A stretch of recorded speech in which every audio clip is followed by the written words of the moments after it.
Hi, everyone. Welcome to the latest episode from the Lessons from the Playroom podcast. I have back with me a very special guest, someone that is near and dear to me for many, many reasons. But I have the fabulous Liliana Baylon to support us in understanding newcomers and the experience of newcomers. For those of you that remember her, she and I have done a podcast already as a part of this Lessons from the Playroom series, and we'll reference that here in a minute for you and catch you up, remind you on what we covered then. But for those of you that are not familiar with this fabulous woman, let me catch you up to speed on her. So Liliana, she's a bilingual English and Spanish and multicultural therapist. She does extensive speaking, training, consulting, particularly sought after for her expertise in mental health, its links to cultural diversity and social justice in a global context. She has done a TEDx, which is fabulous. Go look her up. She brings a unique cultural lens to her therapy, supervision, workshops, and presentations, drawing on over a decade of in-depth clinical experience, primarily treating LatinX community members. To meet the diverse needs of so many populations. She has trained to a high level expertise in play therapy, EMDR, EFT, EFFT, and synergetic play therapy. She's also the cultural ambassador for the Synergetic Play Therapy Institute. So I'm so grateful that you are back to talk about newcomers and to keep educating us on culturally relevant topics that are really, really important for us to think about and understand. And just so grateful that you're back, Liliana. Thank you for having me back. Yes. So let's talk about what we talked about last time and then update our listeners as we now talk about newcomers. So share a little bit of what we did last time. So, last time we were talking about how to work with migrants when it comes from integrating the nervous system, talking about perceptions and what would that look like when they show up in our sessions. And since then, there was a meeting. I was not invited, but we changed vocabularies and we went from giving them the name migrants to newcomers. Mhm. And I'm using a joke because part of it is something in mental health is that we're constantly evolving, and that's what happens also with words. Mhm. So the reason why I move into newcomers, and with newcomers, we are including migrants, refugees, DACA recipients. It's everyone here, but we're using the word newcomers in order to remove the stigma of it. Mhm. Right. So it's just a beautiful umbrella to say you're going from one place to another, and there's a lot of stressors that you're dealing with. So, how can we show up and help you organize it? So, newcomers is the word. Well, you know what? I just, as you were saying that just made me smile. And you said that, it really is actually a beautiful word. We say newborn, right? For a baby that's just transitioned, and we Yeah. recognize the newborn experience, but there's a lot of care Mhm. and there's a lot of honoring Yeah. of this new experience for a newborn. So so I don't know. I just all of a sudden, as you were saying that, I was like, what a actually really beautiful, heartfelt word. Yeah. Mhm. And part of it is because it used to be that we used to think that everyone is migrating to the US. Mm. And what I've been talking about is that newcomers is actually a global issue. Mhm. People are force migrated, and we're using instead of migration, now we're using the word forced migration. Mhm. They're being forced to move for different reasons. So it's no longer a USA issue. Mhm. However, because we are here, we're talking from a US perspective, but this applies to anyone worldwide, right? Yeah. So there's a lot of misconceptions when Mhm. we're working with newcomers, and that's what we're here for today. Well, let's jump in. What are some of these misconceptions? Well, part of it is we were talking about how beautiful it is to have an umbrella and then give them a new name to remove the stigma. The problem with giving them an umbrella when we're working with them is that we tend to say, well, we're dealing with PTSD or we're dealing with trauma, which tends to minimize actually everything that they're dealing with. Mm, So yes, they're dealing with trauma because of pre-migration trauma. So what was it that forced them to move from one place to another? Was it violence? Was it that they didn't have food? Was it global warming? Like what was it that forced them to move? mhm, Then we have the migration trauma, and then we have post-migration trauma, which comes to what are the stresses that you're dealing with, such as language. Now I have to speak a new language. I go to a new country. I mhm, have to learn new policies, new rules. No one is taking the time to teach me this, right? I have to figure this on my own. mhm, Depending on the country of origin and accent, they're also dealing with discrimination and racism. mhm, We all believe that we're not racist. We all believe that we don't have biases, but we all do. So also let's normalize that. So that's something that they're dealing with. mhm, They're also dealing with acculturation and assimilation. mhm, And we can call it stress. So one says acculturation is a way of honoring my roots, but I have to adapt to the majority, what the dominant culture, what you're asking me to do. Assimilation is, we see this with a lot of the kids, which is I have to emerge myself and let go of the old identity in order for me to adjust and survive in mhm, this new place. mhm, So we can say just PTSD, but now we're talking about pre-migration, migration, post-migration, discrimination, racism, acculturation, assimilation. Take a breath here, because like that was a lot. Yes, yes. Well, and as you're saying this, I want to give a plug for your TEDx talk because your TEDx talk was so much about this. So listeners, go check it out. Liliana, what's the title of the TEDx so they can go do a Google search? And put you on the spot. Like, oh my God, I forgot.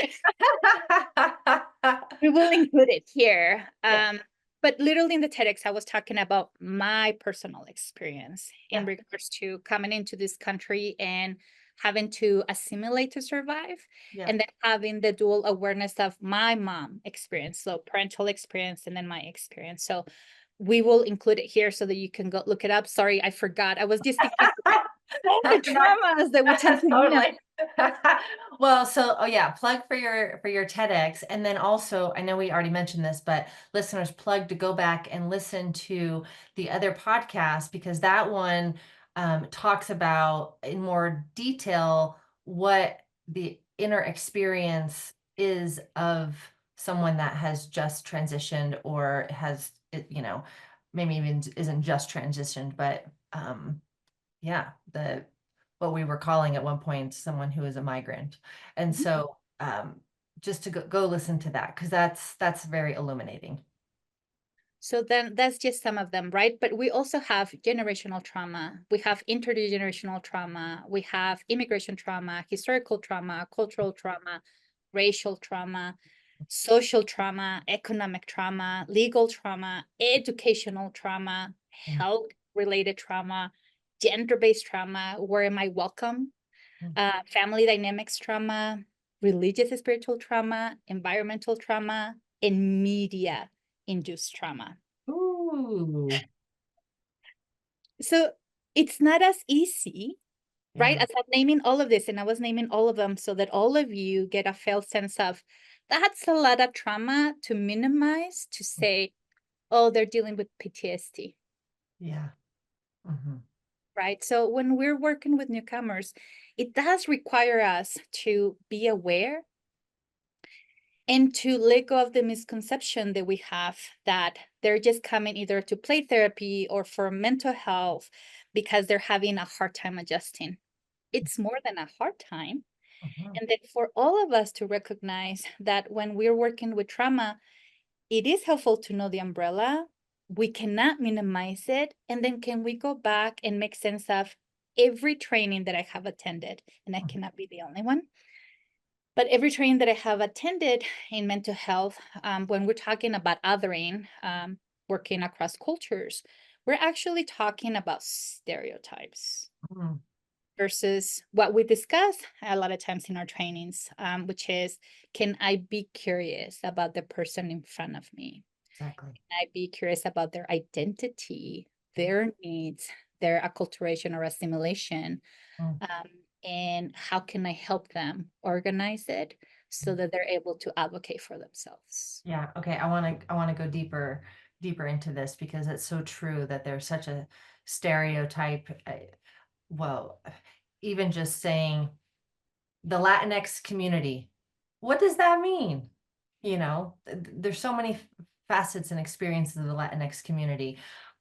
Um, the white community, well, there's pieces of that too, right? Let's break that down. Let's talk about the stereotypes and this importance of curiosity and how everyone really does have their own unique experience, even if they are connected to a specific identity. Yeah. Mhm, So, right, we get to be curious about the ethnicity and race that are showing up in front of us, mhm, and then become also aware that we all have a unique experience with that identity. So, I have talked about in all my trainings when I'm working with trainings in regards to Latinx. First mhm, of all, how triggering it is for some people mhm, to be labeled automatically Latinx. So mhm, some people like it, some people don't. mhm, And then we go into a whole debate in regards to identity from, are you Latino, Latina, Hispanic, Latinx, or Latine? That by itself. mhm, It's really confusing when you're working with someone. We're going to use for generalizing right now for someone who identifies as Latino with that identity piece. mhm, Then we go into, if we come when we are children and teenagers mhm, and we have to assimilate in order to survive. mhm, Then we get to the piece of identity in regards to, where do I belong? mhm, And I love that more artists are talking about being rejected because of our identity. So I'm neither here or there. mhm. And that's part of the grief of working with not only newcomers, but with children of parents who are Latinos. Mm. I'm so glad you just said that word because that's also going back to it's not just PTSD, right? It's not just that. There is an identity grief Yeah. component that for many is massive. Mhm. Mhm, Yeah. mhm, So most of the clients that I have who are in college right now, that's exactly what they're coming to work on, which is, who am I while mhm, I coexist in two different worlds? One who is the dominant and is telling me you have to be independent, you have to go and succeed, you have to go do this. And then I go home and they're asking me to speak this language, to be in a community, not to think about the I, mhm, and how lonely it is that I don't have a place to be just me, mhm, mhm, right? Which is something that most newcomers tend to deal with. It doesn't matter if it's here in the US or the UK or Africa. We all go through that of, who am I when I'm in relationship with you, which is exactly what you were talking about when we said, Latinos or white or African American, is, who am I in relationship with you?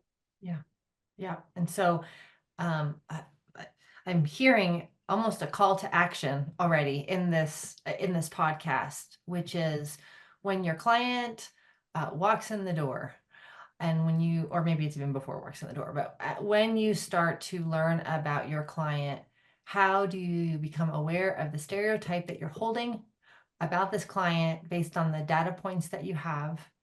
And then how do you create a space for curiosity for the individual or individuals in front of you so that they can help you know who they are and how they actually identify? Not how you want to identify them or what the piece of paper says, but how they would like to be identified and even what that means. Yes. Even what that means. Yeah. Yes? Am I on Yeah. it? You are on it. So the way that I'm talking to supervisees and consultees, which is, it's no different than pronouns. We're Mhm, honoring someone. So we're just asking, How did you identify, and what is the term that you want me to use with you? Mhm. Yeah. Oh, okay. All right. So from stereotypes, let's move over into cultural awareness. Let's go a little bit deeper. So where do you want to go with cultural awareness? Because that's an important part of this conversation. Yeah, which is um, what is it that I need to know when I'm working with the individual in front of me, right? So you can be curious, think about your intake paperwork. What are the questions that you are asking? Mhm. Are you asking the identity piece? Mm, Are you asking, from pronouns to ethnicity, in order for you to know? And then from cultural awareness is what is it that I need to know? So mhm. in prior trainings we have that I have done with you, Lisa, I have used the word cultural opportunity, Yeah. which is can I invite you? Can we take this moment, this opportunity, in order for me to become aware of what are the things that I need to be aware and organize in Mhm, order to help you process what you need to process in the session with the mhm, information that you're bringing me in. mhm, mhm, So when we're working with newcomers, it is really important for us to know what are the struggles that they're dealing with. Um, Not only just what brought me to counseling right now, but it's what is the struggles? Is it organized? Am mhm, I able to verbalize it, or is it pre-verbal because it's just stored in my body mhm, and I don't even know what it is? So mhm, a lot of the trainings that we go to and they said, well, you work with this. I'm like, that's not how they name it, mhm, right? So right now we have a lot of people coming, not only from Latin America, but from Europe and Asia.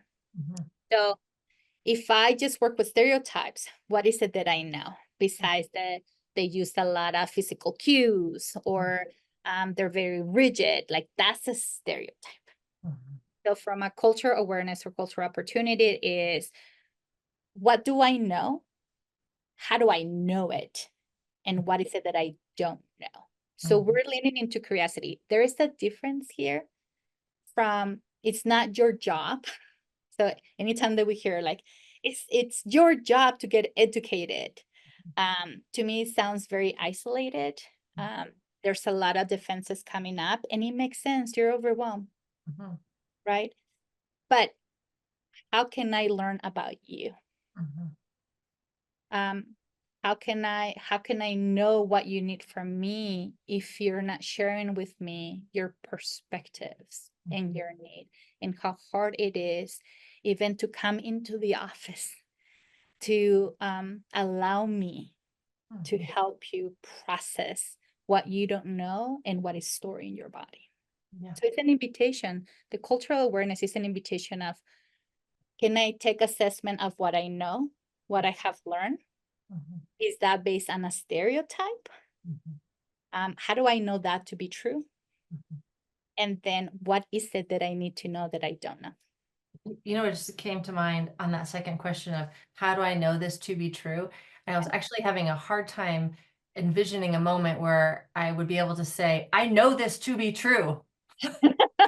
But from the standpoint of if I haven't had a conversation with someone yet, I, it doesn't matter what I think. It doesn't matter what I think I know because I'm filtering everything through my biases. I'm filtering everything through all of my context, but this could be a completely unique situation that I've never heard before, or someone's lens on their experience might be something that didn't make it into the chapter Yes. on that in that book that I Mhm. read on that particular stereotype or that particular, population. So I I don't I just think that's an interesting question to like stop and question, why am I thinking something is true if I haven't even had a conversation with someone yet? Mhm. So for me is, I don't need you to have my same shared experience for you to know, Yeah. but I do need you to be curious about me and Yeah. ask in order for us to be in relationship. Yeah, totally. So interesting. I know you and I talk a lot about this piece of leaning in, and that so much of the healing and so much of what, from our perspective, is needed is to stay in relationship through these pieces versus, as you said, that, an isolation. So you go do your work, I go do my work, you go do your learning about me and then come back to me, or vice versa, versus why don't we be in relationship together and learn about each other together? Yes. Yeah, Right. yeah. Which to me, it makes sense because clients who come to see me, they did not went to school to know the language in order to make sense to me. Mhm, Or if I'm in relationship with other cultures outside my profession, it is my job because I care and I want to know to lean in and be curious about them. So mhm, actually, this lean in goes across from personal to professional. And it's not about you're not doing your job. It's about I care so much about you. I am so curious about you that I want to take this time mhm, and listen and mhm. get a felt sense when you're sharing with me. Yeah. I had a question that popped into my head, Liliana, that I'm guessing some of our listeners might have also had. So I want to ask it. And it goes back to um, using the intake as a place of curiosity. So, can you give multiple examples of types of questions that we might ask in an intake or we might put on an intake form that would begin this process? So even as you said, I was like, oh, my intake when I'm working with newcomers is completely different than my regular intake. And Mm, part of it is because I want to get to know what forced you to come here. mm, So when you're working with kids, by the way, they're like, my mom told me, mhm, which is funny and we can all laugh. But it's like, oh, actually, yeah, that's a trauma. You didn't have a say. mhm, You're a child and you're brought here. So then the question goes into, do you know why your parents, your caretakers chose to move? mhm, Which the reality is like they were forced to move, but why? mhm, And it's part of like, what is the organization? I tend to ask this question a lot because most of the kids that I work with, they have no idea why. mhm, So it's very incongruent for them of, but yesterday or last week, I was with my grandma, I was with my friends, I was like, I had my home, and now I, I don't know, right? So it's that incongruence. So that gives you information. Even as I said it, I'm wondering for the listeners, what was that like to say last week and mhm. now, like what's happening, right? Yeah. So that incongruence, that unknown, that feeling of unsafe. Mhm, So we want to ask that question in order for us to make sense of it, and then goes to, okay, let's say you're working with a teen or even with a child and you ask, okay, so who's in your family is going to school, who's going to work, mhm, who's translating for who, mhm, right? So that gives you right away in regards to who's assimilating, who's integrating, who is having a hard time, who is projecting into this child or the individual who is on you.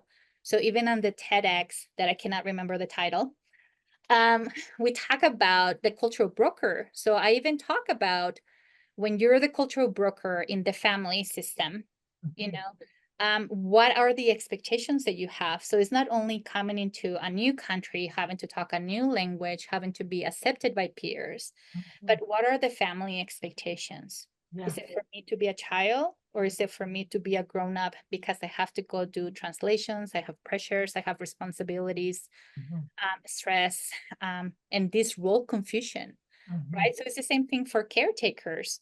What is the role confusion that they have when they have to rely on others when mhm. they're supposed to have it? Yeah. Um, so even on that is asking on the intake of who is doing what gives you an information just on the cultural broker piece. Yeah. I had a question that just popped into my head that I think I'm going to add to mine that I have not put on my form, which as you were talking, I was thinking, okay, so what if I don't actually know that this individual is a newcomer? What question could I put on my intake that could help me identify that as part of their experience? And I don't actually think I have a question on my intake about where were you born and how many moves have you had and like where have you lived? I don't think I have a question like that that says that allows the family to, because that would be that'd give a lot of information about that. So thank you, Liliana. And even take it further, right? If you ask, what would you like to share about your ancestors? Mm-hmm. So the first two questions that you named, right, is about the individual that is in front of you. But then if you want to know about newcomers or migration experience, ask about their ancestors. Yeah, Where did they came from? yeah. And where do they currently live? Yes. Because that can also highlight, oh, we have family that's Yeah. not with us. Yeah. And oh yeah, beautiful, beautiful, beautiful, beautiful, beautiful. Mm-hmm. Right. So if you need more ideas, go sit down and watch the movie Red. Mm-hmm. I love that movie because it was talking about generational trauma. Mm-hmm.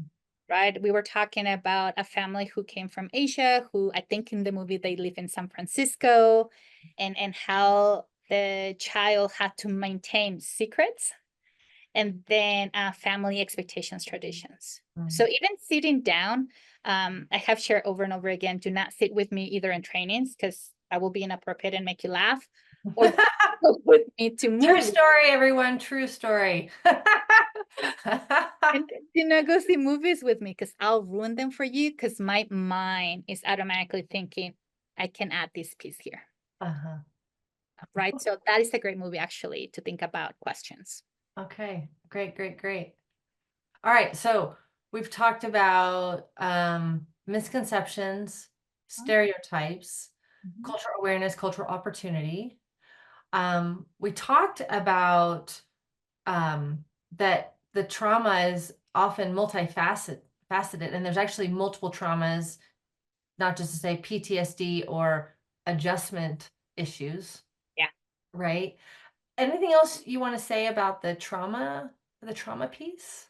Yeah, that we never tend to ask, even when you were saying, like, how many times have you moved? I will ask also the question in regards to educational trauma.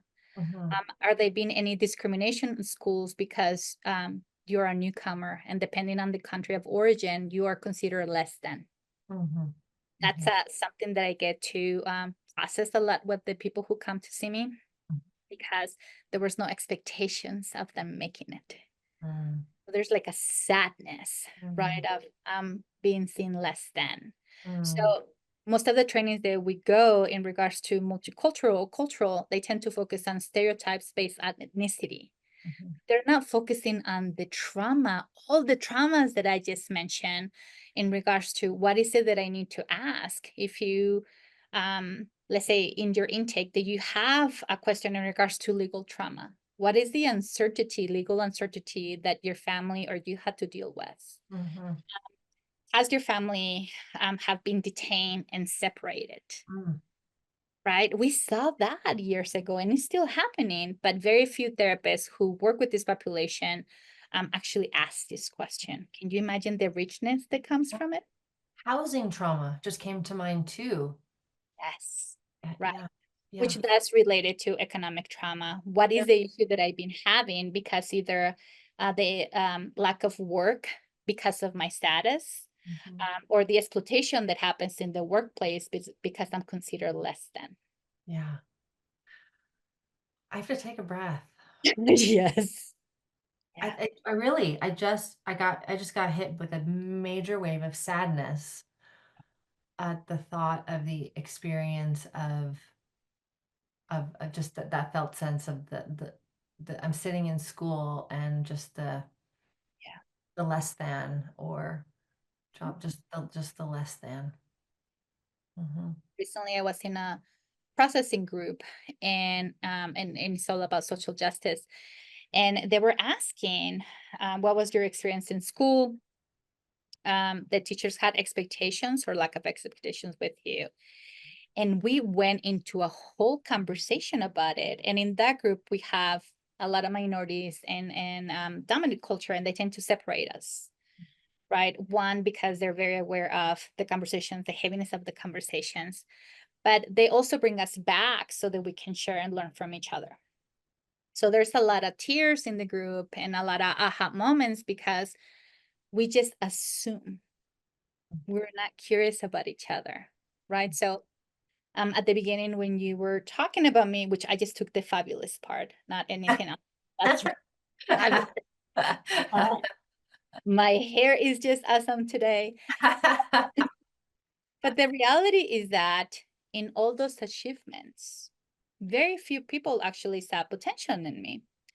A while back, someone asked me, how do we deal with newcomers? And we established a conversation. And she said, but they're not educated, and all the stereotypes came in. And I said, okay. Even the question, Liliana, how do we deal? As if a newcomer is someone that we have to deal with. Oh my goodness, even that question says so much about the stereotype and the perception. All right, so let it sink in. That question was asked to me, Yes. right? Which years ago I was a newcomer. So I said, okay, if you would have met me when I came to this country and I was 16 years old and I didn't speak English, would you have given me the opportunity to advance to where I am right now? And of course, this person knows that I'm a trainer, I'm a supervisor, I have multiple degrees. So she's like, but you're a deception. So then my question went, how will you know that I was going to be the exception to the rule? So just let it sink in, right? Because in that moment, I had to go to psychoeducation and humanizing people. The reality is that we don't know.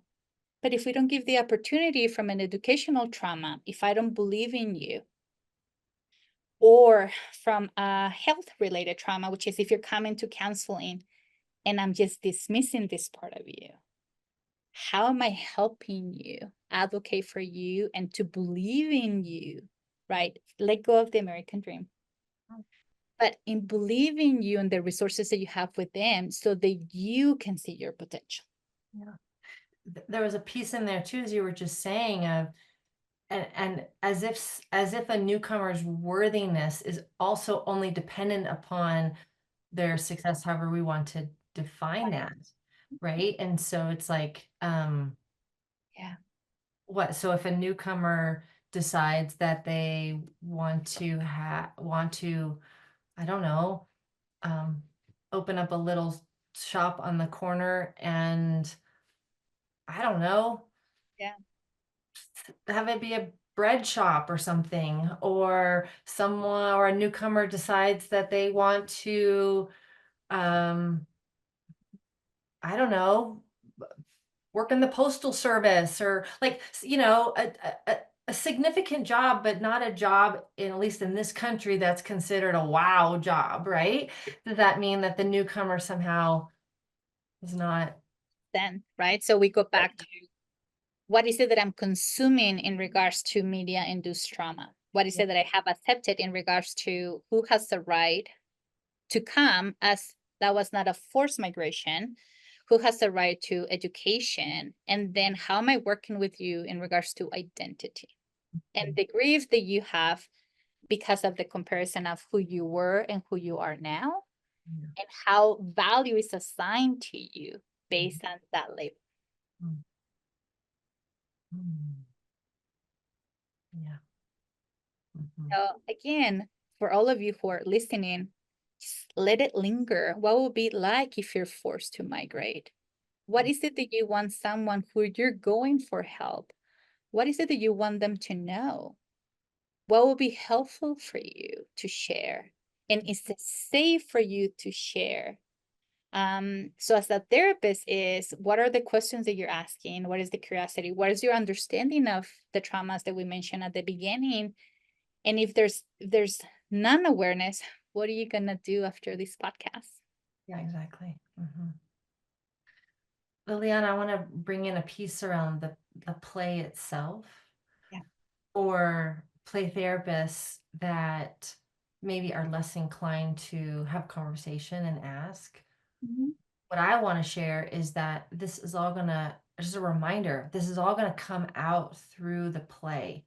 Yeah. And so we can hold the curiosity through the stories in the play, or what's coming into the play, in the same way that we can hold the curiosity as in the way we were having the conversation, but to know that all of those potential pieces around confusion, isolation, incongruence, fear, feeling less than, I mean, all of those pieces very much Mhm. can be part of the play themes. And if you're a synergetic play therapist, you know that you're going to also be asked to step into that and feel that, whether you like it or not. So, even more important to think about this conversation so that when you are asked to feel it, your response isn't to isolate from it or to shut it down, but you're able to lean in and stay in that place of curiosity with the child. And even as you're naming that, right? So because we don't have a template as therapists, we don't have trainings like this. Mhm. Right. And we're asking you to lean in when you feel that uncomfortable, not belonging, I'm afraid to ask these questions. That is exactly where you need to go. Yeah. Don't avoid it, and then take care of you, Mhm. right? What are you gonna do because you're a container for secondary trauma? How are you gonna take care of you after working with that client?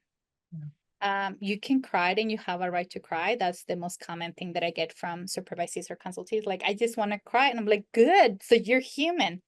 Good for you. So Mhm. cry.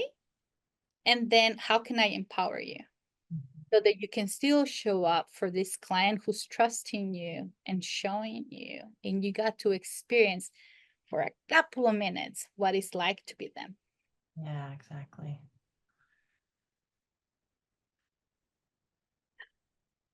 Mhm.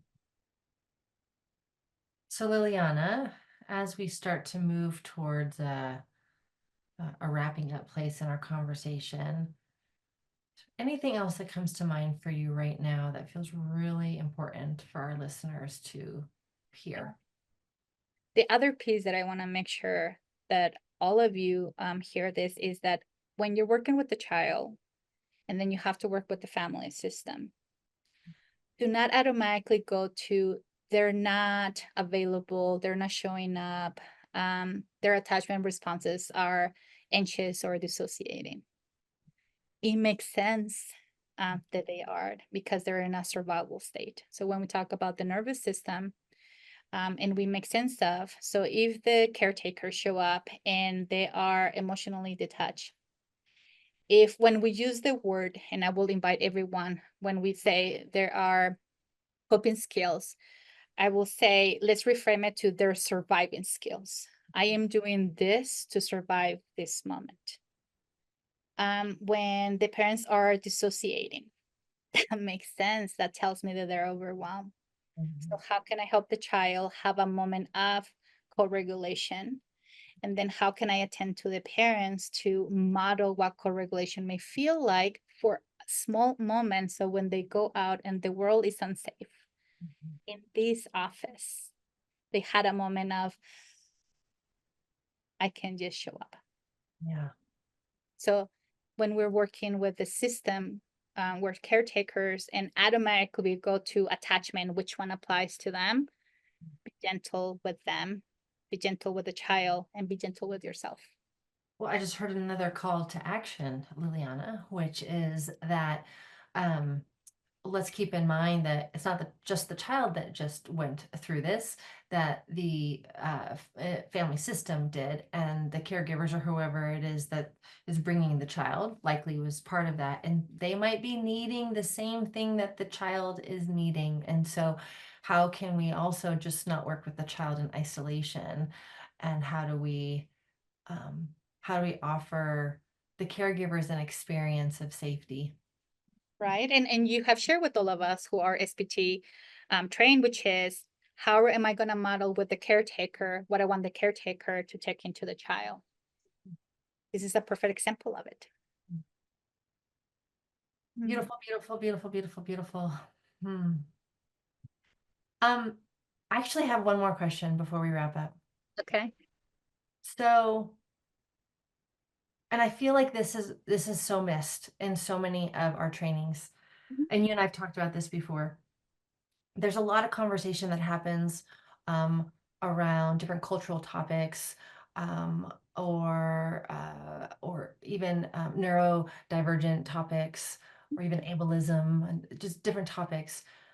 But the conversation very rarely talks about the therapist, right? So I know that you're embodied, you're like, I'm Liliana, and I was a newcomer, right? And so, you're owning that. But what can we say to the therapists that are listening? And the therapist is the newcomer, right? Like, how do we wrap our arms for a moment around the therapist that's the newcomer, versus, like I said, most of our trainings are, hey, therapist, here's what you need to know to help somebody else in this particular situation. But what if it's the therapist Yeah. that is that's the newcomer? If it's a therapist, right, they're also going through like once I was, which is trying to make sense of what I'm studying and what is telling me. So the incongruence in regards to the models and what I know to be true. So for the therapist who's listening, who's a newcomer, which is find people, find your people, have conversations. I still get quarterly meetings with 3 other therapists who are Latinos, and we talk about our hopes, our struggles, how do we make adaptations to the work that we do, and we do it in communities so we're not alone. So find people in order for you to normalize, to validate, to vent when things are happening to you, because as a therapist you are learning from a system who has no understanding of what we're describing in here. And then two, personally, you're also going through your identity, trying to organize it, trying to figure out how do you balance what I'm learning, what I know, to what I need to do, what is showing up in front of me. And then our master's program and trainings are really good about telling us how we have to show up, but there's no template of what is it that your body's calling from, Yeah, right? So a lot yeah, of self-care. And yeah, I'm not talking about the superficial, which is nice if you have the privilege of go get massages and facials, like that's beautiful. But self-care from um what are you listening to? What are you consuming? What are the breaks? What that breaks looks for you. For me, is like walking with my dog. yeah, Um, listening to music, going to those quarterly meetings with my friends, um, looking for identities of,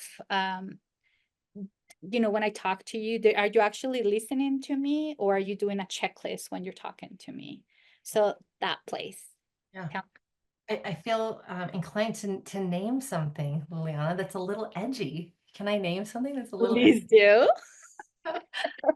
I think there's a piece here also for permission to not ingest everything that's being taught Oh yeah. in the mental health field, because the mental health field is very Western, and it's coming from a very specific perspective, and it's not an inclusive perspective.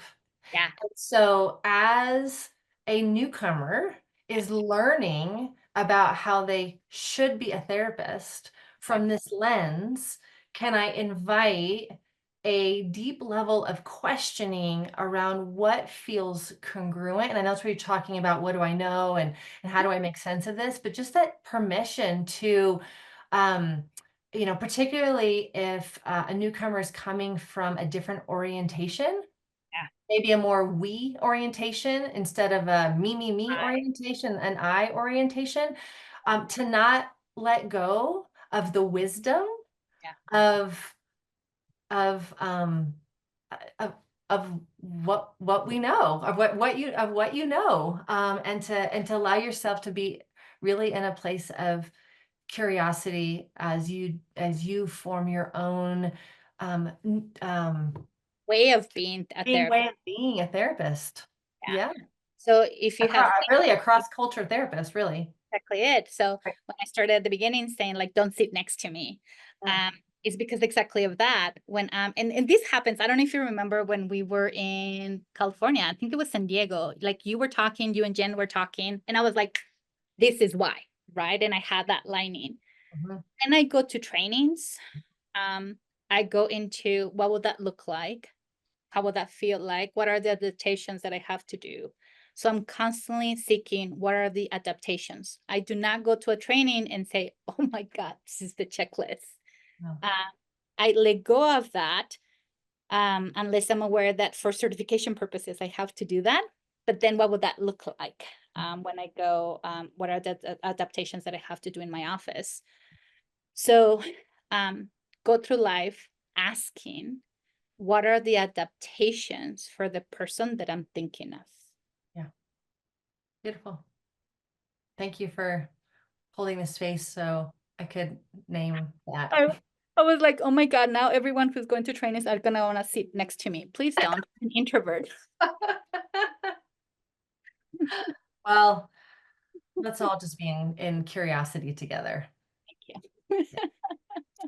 Which is also part of why I created this podcast and why I love having guests on this podcast because there really just isn't a a right way or one way. I mean, it really is important to have a multifaceted perspective and really as a therapist really live in a place of profound curiosity about ourselves and our clients and life and the world.